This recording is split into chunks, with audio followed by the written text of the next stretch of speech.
तो आज गुरु नानक साहब का जन्मदिन और सारे संसार में मनाया जा रहा है। और आश्चर्य की बात है कि इतना हिंदुस्तान में मैंने नहीं देखा, और साइन इतना पेपर में दिया और सब कुछ किया। और उन्होंने सिर्फ सच की बात सच पे बोलते रहे और हमेशा कहा कि सब जो है बाहर के आडम्बर धर्म के बारे में कहा तो पाठ करना और तीर्थ यात्रा करना और इधर जाना उधर जाना, ये सब धर्म के आडम्बर सब। और आपको सिर्फ अपने अंदर जो है उसको खोजना है, अपने अंदर जो है उसको चित करना। बार बार यही बात कहते हैं, उन्होंने कोई दूसरी बात कही ही नहीं। मतलब यहाँ तक है कि कोई भी रिचुअल की बात नहीं करी उसने। और उसके बाद जब एक बहादुर जी आए तो उनका भी कहते हैं आज ही शहीदी दिन, आज कल कल कल कल उनका शहीदी। तो वो भी उसी विचार के थे। पर जो लास्ट गुरु थे उन गुरु ने क्योंकि युद्ध हो रहा था इसलिए सब बनाया कि आप कड़ा पहनिए, बाल रखिए, ये सब जो चीजें बनाई ये सब उन्होंने बनाया। पर गुरु नानक साहब ने तो सिर्फ स्पिरिट की बात की, उनका बाकी सब चीजें बेकार, बिल्कुल साफ साफ था। कोई पढ़ता ही नहीं उसे करे क्या। हो तो एक उंगली रखेंगे, पढ़ेंगे, यहाँ बताएंगे, फिर वहां तक पहुंच के फिर वो उंगली रखेंगे। इस तरह से कोई पढ़ सकता है। अगर उसको ठीक से पढ़ा जाए और उसको मनन किया जाए तो ये जो शब्द जाल ये खत्म। और लोग सब उसी में फंसे। और इसी में जो सिख लोगों का तो देखिए अब क्या है, कहीं अंदर की खोज तो है ही नहीं उनके अंदर। जो होना अंदर की खोज ही नहीं है तो फिर कहाँ से आप सिख धर्म को फॉलो करें। और यही सीख है, और इसको वो कहते सीखी। अरे ये आपको हमने लिख के दिया है, ये आप पढ़िए इसे। और जितने बड़े बड़े स्वखत में उस जमाने में हो गए थे, पहले हुए बाद में हुए, बड़े बड़े संत हुए, तो जानते थे कौन संत है कौन असंत है। उनके सबके कविताएं और ये सब उन्होंने अपने ग्रंथ में, इसलिए ग्रंथ शब्द पूजनीय, क्योंकि ऐसे लोग क्योंकि बिल्कुल जाने हुए थे, माने हुए थे कि ये बड़े भारी गुरु हैं और इन्होंने बड़ा कार्य किया, उनके स्पिरिचुअल है, उनको सबको संकलित कर दिया उन्होंने। और एक सहयोग में हम करते हैं कि हम किसी एक विशेष को नहीं मानते, सबका हम आदर करते हैं, सबका समापन करते हैं। ये उन्होंने उस वक्त पर जो कहा था वो सब शब्दों में खत्म, तो उससे आगे कोई गया नहीं। कभी नहीं लिखा है कि कोई बड़ी पढ़नी करो बताओ, वही बात ये सब उनको को तैयार किया हो।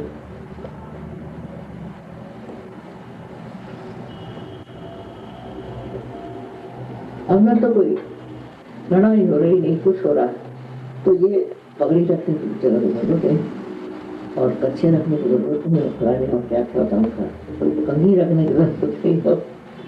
सब चीजें वो उसी तरह से। और शराब पीते, शराब में शराब को बहुत मना किया। जो आदमी अपनी चेतना की बात करेगा वो शराब को सपोर्ट ही नहीं करता, और उधर शराब पीते, इधर ये सब करने का इसमें बड़े पर्टिकुलर पगड़ी लगाएंगे और ये करेंगे वो करेंगे, एक क्लैन जैसे बनाना चाहते और उस क्लैन में रहना चाहते हैं। और इसलिए ये सब करने से अंदर की बात जो कही वो कम होना। सो इसी तरह से चलता रहा इन लोगों को, पता नहीं कैसे they have taken to this kind of ritualism। और देखो बाहर आ गए, बाह्य में आ गए, बाह्य से ही सब कुछ उनको समझ में आता। अब इन लोगों को मोड़ना अपनी तरफ कोई अच्छी काम तो बिल्कुल नहीं होना चाहिए, क्योंकि उन्होंने वही कहा है जो वो कर रहे हैं। उन्होंने किया कर किया, हमने किया है। उन्होंने कहा है सहज समाधि लाभ, कैसे सो भी कहा है कि कुंडलिनी से होगा, ये भी कहे, पर कौन करेगा वो। तो रियलाइजेशन तो मेरे ख्याल से उन्होंने दिया ही नहीं किसी को जाकर, पर कहते उनके 2 शिष्य थे, उन 2 शिष्यों को उन्होंने रियलाइजेशन दिया। अब एक आदमी अगर 2 शिष्यों को दे तो उसका क्या इफेक्ट आ सकता है। तो लोगों ने उनका जो बाह्य स्वरूप था उसको लेकर के वह शुरू कर। बड़े बड़े उसके बनाए। आप तो देखते हैं कितने सारे मंदिर बनाए, क्या क्या बनाए, सब कुछ, इससे कोई फायदा नहीं।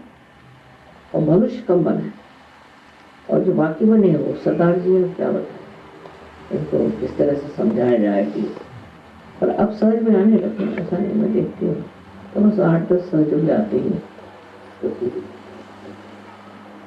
जो कि सिख पगड़ी वगड़ी लगाए रखे, कुछ बगैर पकड़ के आते हो तो मुझे पता नहीं, पर एक नामधारी सिख, नामधारी हमें मानते। वो लोग ज्यादातर वहाँ पर है बैंकॉक, वहाँ काफी लोग आए, 50-60 नामधारी, वो सफेद पगड़ी पहनते, तो उनका जो पता नहीं क्या है उनकी विशेषता मुझे नहीं मालूम, लेकिन वो फॉलो करते हैं जो उन्होंने कहा। इसी तरह से धर्म में डाइवर्जेंस होते जाते हैं, तो पता नहीं कहाँ जाकर पहुंचे हुए हैं, आपस में लड़ रहे हैं फायदा।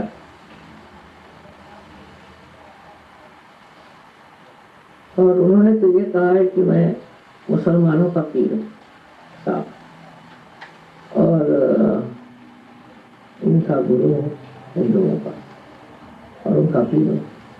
तो किसी समझ में तो आने वाली बात नहीं, जब तक आप पार नहीं होते आपको समझ में नहीं।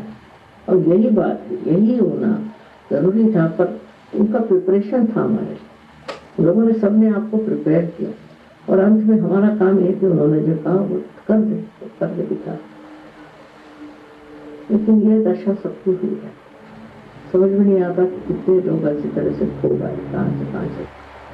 हमारे यहाँ ज्ञानदेव की मैं बात बता रही थी कि ज्ञानदेव जितने बड़े हो गए, और वो नाथपंथी थे, और उन्होंने कुंडलिनी का लिखा भी, पर ज्ञानदेव के जो शिष्य हुए वो अपने को वारकरी कह, और एक तमाशा है, इतनी बड़ी बड़ी 2 झांझियाँ हाथ में लेके, इतनी उठाई है, तो दोनों मिला के 1 किलो की, उसको कूटते जाते हैं पंढरपुर, और वो कपड़े उसको लफ्तर कहते हैं, मैंने जूट के कपड़े पहन के जाते हैं फटे हुए, मैंने बड़े सैक्रिफाइसिंग, 1 महीना कूटते वहां पर, और रास्ते में तंबाकू खाते वारकरी लोग। और फिर उन्होंने अब उसमें ऐसा संप्रदाय बना, संप्रदाय में क्या विशेषता है कि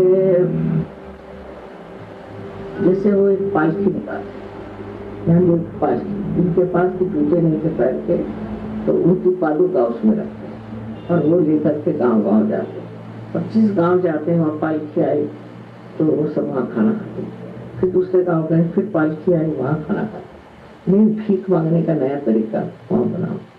तो इस तरह की चीजें। और तीसरा है कि वो उनका जन्म हुआ था यहाँ आनंदी पुनाक पास, बाद में वो गए थे आगे निवासी में हुआ उनका राष्ट्रीय पद जहाँ पैदा, तो वहाँ औरतें एक पूरी जिसमें की लगी हुई है, तुलसी लगी हुई है, और जो बिल्कुल मिट्टी से बनी हुई है, कम से कम 3-4 सेर से कम नहीं, उसको सर पे लेकर के आनंदी तक पैदल जाए। ये आपको देखा है, सबसे नहीं आता क्या करें। और बहुत से लोगों ने उनके नाम पर इतना पैसा बनाया है, इतना नाम ना कुछ समझ नहीं। कैसे लोग इस चीज को मानते हैं कि किसी भी आदमी का नाम ले लो पैसे बना, और इसी तरह से उनका सारा जो कार्यक्रम, इतना ही नहीं, 1 साल में वो ज्ञानदेव पे ये देते हैं बड़ा भारी लेक्चर, बहुत पैसा बना, सिर्फ लेक्चर, अपने मन से जो चाहे बोलते रहे, लोग अपना सुनते थे।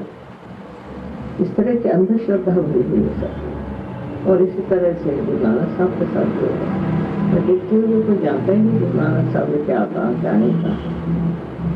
और यहाँ तक चंडीगढ़ बनाना, चंडी की बात करिए, हमारे आने की बात करिए, सब कुछ वर्णन क्या हुआ, कोई नहीं सुनता, कोई देखता भी नहीं। तो इसी तरह हर एक का हो जाता है। पर अब जो है जिसको पार हो गया वो पार हो गया, उनका ऐसा नहीं हो सकता, क्योंकि आपको सत्य मिल गया है, तो अब आप झूठ नहीं स्वीकार, और इसमें से कुछ झूठ निकले भी तो खत्म हो जाए। तो इतने लोग पार हो गए सारे संसार में कि अब कोई झूठ नहीं कर सकता। हमें जो कहा वो टेप है, रिकॉर्डेड है, सब कुछ है, तो कोई उसको बदल नहीं सकता। इसीलिए मैंने किताब भेजी, क्योंकि टेप को तो सुनना पड़े, पर जो किताब है वो सब पढ़े जा रहे हैं, कुछ समझ नहीं आ रहा। ठीक है, इससे बेहतर है मैंने कहा किताब कम ज़्यादा जो है वो तो सुनने को, सुन सुन के खोपड़ी में जाएगा।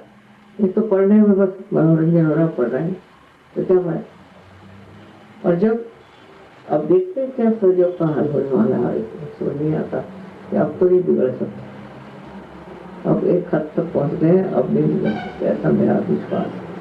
तो गलत काम नहीं करना, यही एक इनकी जीवनी से सीखना है।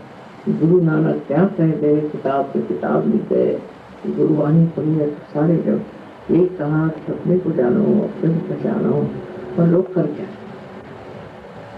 लेकिन सहज में ऐसा होगा क्योंकि आपको सबको पता लिया मैंने, अब तो नहीं अब बदल सकते, अब चाहे कुछ नहीं हो सकता, जो हो गया सो। और कितना अपमान है, और कितने उन्होंने छेड़ी, कितनी विपत्ति है वो कर सकते, पर जागृति नहीं। ये पॉइंट ऐसा कहता है कि जागृति नहीं, साधुभूति नहीं, तो अब फिर उसका राज्य भी करना। जैसे सिर्फ आप किसका नाम लीजिए, उस किताब को इस तो थोड़ी बदल होने वाला है, जागृति भी हो सकती।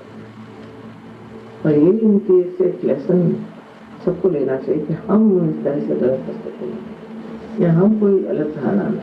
ये बहुत हम जो है, हम सहयोगी हैं, और इतना विशद रूप से सहयोग समझते हैं, गहन समझते हैं कि अब इससे कोई और चीज निकालने की जरूरत है। अभी भी एक आध होते हैं कि ऐसा है कि ये करो वो करो, सब एक आध है। बिल्कुल क्या कहना चाहिए उसको के एक तरह का झूठा ही व्यवहार है, सच्चाई कुछ नहीं। क्या आप इसको इधर पानी की तरफ से कोई ऐसा नहीं कभी कही नहीं, कोई चीज कही ही नहीं, वो कर रहे हैं। पर अब ऐसा है कि वो कान से सुनेंगे पता चलेगा, वो तो कान से तो जाएगा ना सर में, पढ़ने से समझेंगे ये नहीं काम आए, तो नहीं काम नहीं काम आप क्यों करते वैसे। पर वो पुराने संस्कार होते हैं, उससे जो पुराने संस्कार है, दूसरा हमारा जन्म इसमें वहाँ तो वैसे हम चले। ये जब तक नहीं छूटता है तब तक सहज का असली रूप उतरता है। और आपको तो स्पेशल बनाया हमने, स्पेशल लोग आया, स्पेशल धर्म आप जानते हैं, सब कुछ आप जानते हैं, अपने बारे में जानते हैं, दूसरों के बारे में जानते हैं, जागृति आप कर सकते हैं, सब आज समझ सकते हैं, तो आप तो संपूर्ण हो गए। अब इसके बाद बिगड़ने की क्या बात, बिगड़ ही नहीं सकते। तो इस पर मुझे आज ये विचार आया कि गुरु नानक साहब कितनी मेहनत, इतना सहन किया, हवाई प्लेन की ठीक नहीं थी, बहुत परेशान रहे, और करके जो उन्होंने बनाया उसका क्या हाल है। ऐसे ईसा मसीह का, ऐसे सबका हाल, मोहम्मद साहब का ये हाल है। सबसे ज्यादा गुरु नानक साहब को, क्योंकि वो सबसे लास्ट आए और बहुत समझाया, सब कुछ किया। उसके बाद साईनाथ आए, साईनाथ का जब कोई लोग सब देखा, सब कर दिया, आपने कुछ चीज शुरू कर दी तो सब लोग खराब हो जाए, क्योंकि जागृति नहीं दी।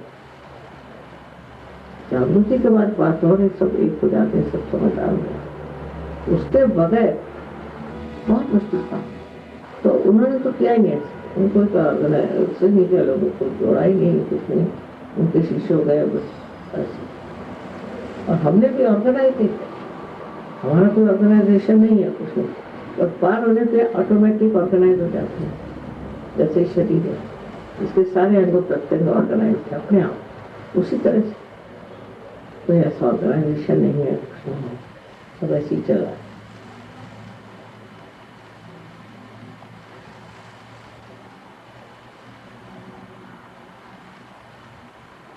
सबका आपको अनंत आशीर्वाद है, और ये ध्यान रखना है कि हमने जो पाया है उसको विकृत नहीं करना, इससे बढ़ के और पाप कोई नहीं, उसको विकृत नहीं करना किसी भी वजह से, विकृति नहीं आनी।